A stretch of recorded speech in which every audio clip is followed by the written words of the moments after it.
Hello, magandang umaga po sa inyong muli. Hallelujah. At patuloy tayo sa pag-aaral na tungkol po sa We Have a Birthright.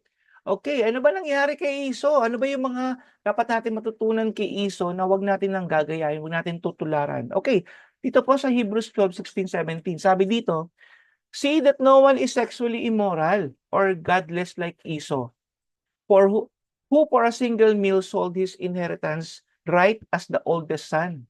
Verse 17, afterward, as you know, when he wanted to inherit this blessing, he was rejected. So kung babalikan pa raw niya, wala na.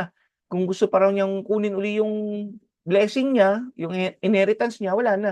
Na-reject na po si Esau. So even though he sought the blessing with tears, he could not change what he had done. So nasa huli ang pagsisisi po mga kasama, mga kapatid. So ang ating pong buhay po, kailangan natin maging wise po tayo because every day po it's a decision making. Every day po ay mayroong pwedeng gawin ng kaaway po natin para nakawin po yung birthright po natin bilang mga anak ng Diyos.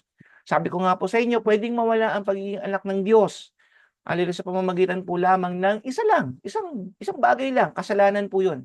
So just like si Esau, hindi po niya binigyan ng kahalagahan ng birthright niya, kaya hindi na niya maibalik. Okay, kung ano yung mga maling nagawa niya.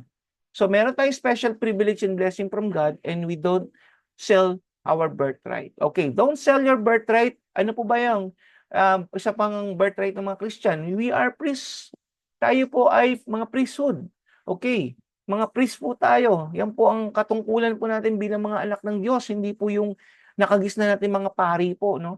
Tayo po ay sabi ng Bible, we are a priest. Okay, sabi ng 1 Peter 2:9, you are a chosen people, pinili tayo ng Diyos, a royal priesthood. Tayo daw po yung mga pari, a holy nation, God's own possession. So, tignan niyo po yung last part. We are God's possession, chosen generation, a chosen people. Maging pari at maging banal na bayan. So, in Leviticus 21:6, sabi dito, priests must be holy to their God. So, it is important na every day na tayo po ay magkaroon ng decision that we know ourselves who we are in Christ. Hallelujah. And to be holy. Diba? Magdi-decision tayo everyday na maging karapat-dapat sa harapan ng Diyos. Yes, maaaring magkaroon tayo ng mga mistakes, kapatid. Meron tayong imperfection pa po tayo eh. Hindi pa tayo perfect hanggat di dumating ang Panginoong Jesus. But the thing is, God is so faithful and He is just to forgive our sins. At kailangan lang natin i-confess po yun. Unlike si Iso po kasi, sa huli pa niya na-realize na mali siyang ginawa. So, wag natin hintayin yung huli. Minsan yung huli na yan, baka wala na tayong opportunity humingi ng tawad sa Diyos. Amen po ba? So, Hebrews 12:14, sabi dito, make every effort to live in peace with everyone and to be holy. So, ulitin natin.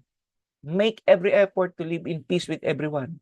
Bilang mga mananampalataya, iwasan natin ang debate. Bilang mananampalataya, iwasan natin yung makakatisod at nakakatisod tayo o natitisod tayo. Okay? So the word yung mga ganyan is that makes kakaroon tayo ng division. Nagkakaroon tayo ng hindi nagiging selfish tayo. Okay? Dapat selfless. Hindi tayo yung iisipin natin yung kapwa natin, ibig sabihin. So let's have peace with everyone. At magpatawad po tayo mga kasama. Hallelujah, yan po yung ginagamit ng kaaway para mawala po tayo ng birthright. Nako, baka hindi niyo po alam. Unforgiveness ay isa pong hindi karapat-dapat at kalugod-lugod sa Panginoon yan. Okay? Sabi ng Panginoon, paulit-ulit yung sinasabi sa Bible yan, forgive others, forgive. So sabi nga dito, be holy. Without holiness, no one will see the Lord. So, holy. Kailangan nating magpakabanal o magpaging karapat-dapat sa mata ng Panginoon. Huwag tayong gumawa ng mga mali. Sabi doon, without holiness, no one will see the Lord. Huwag tayong magpahuli.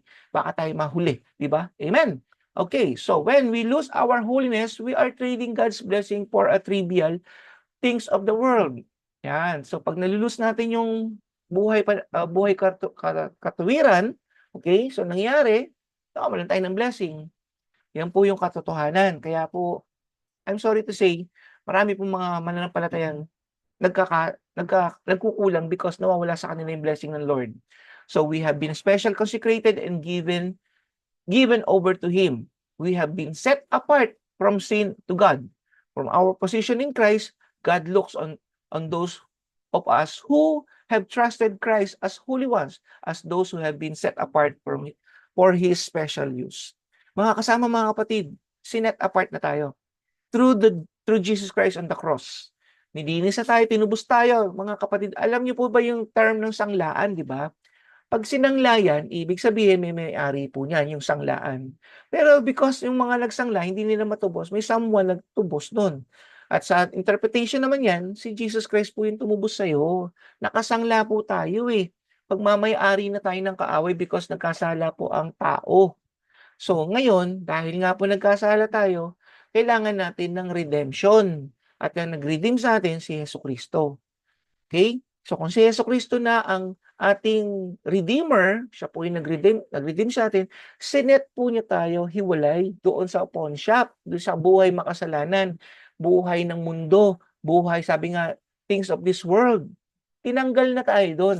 So kailangan natin, wag na tayong magpabalik-balik. Ang problema kasi sa atin bilang isang sanglaan pong the word, may paa po tayo at meron tayong mga free will. Unlike yung mga things na nakasangla doon sa sanglaan, walang mga buhay po kasi sila. So tayo po, may buhay po kasi. We have the decision, we have the free will. So the thing is, ang gusto ng Panginoon, when we go to God, it is our free will. It is our choice to be with God at tanggalin yung mga kasalanan sa buhay natin. So another thing, choice po yun, yung pagkakasala ka o hindi. Just like si Jesus Christ, when He was tempted, His choice not to lure dun sa temptation ni Satan. Amen? Amen. 1 Corinthians 6, 9-11. Or do you not know what wrongdoers will not inherit the kingdom of God? Do not be deceived. Sabi dito, huwag kang magpapadaya. Neither the sexual immoral or idolater, nor idolaters, nor men who have sex with men, nor thieves, nor the greedy, nor drunkards, nor slanderer or swindlers will inherit the kingdom of God. So makikita niyo dito sa 1 Corinthians po, naka-detailed pa nga po yung hindi makakapasok sa karya ng Diyos. Verse 11, and that is what some of you were, but you were washed, you were sanctified, you were justified in the name of the Lord Jesus Christ, and by the Spirit of our God. So may mga gumagawa, pero sinanctify na nga tayo. That's why importante po, mag-repent po tayo. Repent po tayo, lumapit tayo kay Lord. Huwag tayong hindi lalapit, huwag tayong magmalaki. Huwag natin sabihin na nagsisimba tayo. Hindi po. Hindi lahat na nagsisimba makakapasok sa karya ng Diyos. Yun gumagawa lamang ng kalooban ng Diyos ang makakapasok sa kaharian niya. Hindi po ang simbahan na makakapagpaligtas sa atin kung hindi yung ating pong pagsunod kay Jesucristo. Amen po ba? So we are praising Christ. Mga pari, okay? Mga kasama, mga kapatid, tayo po ay mga pari ng Diyos. Be holy and don't trade it in the momentary pleasure of this world. Letter B, number 2. Okay, so sabi nga sa number 1, don't sell your priesthood. Number 2, don't sell the promises or blessing ng Lord sa iba. So, sino po yun? Kaaway. Okay, just like the firstborn in ancient society, we too have the inheritance, a blessing from God both in this world and eternity. Don't lose your blessing, mga kapatid. Ano po bang binigay ng Diyos sa atin? Tingnan po natin sa panahon ni Abraham. Ano ba yung binigay ng Diyos kay Abraham? Kasi siya po yung, according sa Bible, we are seed of Abraham. Okay, Genesis 22:27, sabi dito, I will surely bless you and make your descendants as numerous. Sabi kay Abraham yan. So, ganoon din po tayo. Maaaring hindi po ito physical na descendants as numerous, sabi diyan.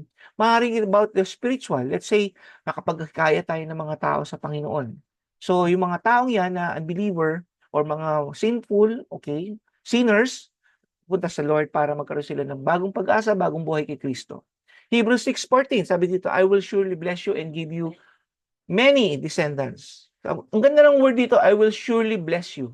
So the blessing of God, when you follow Jesus Christ, when we have this blessing, grabe, huwag na natin ipagpalit yan, mga kasama. So we don't deserve blessing, pero by the grace of God, binigyan niya tayo nitong mga pagpapalang ito.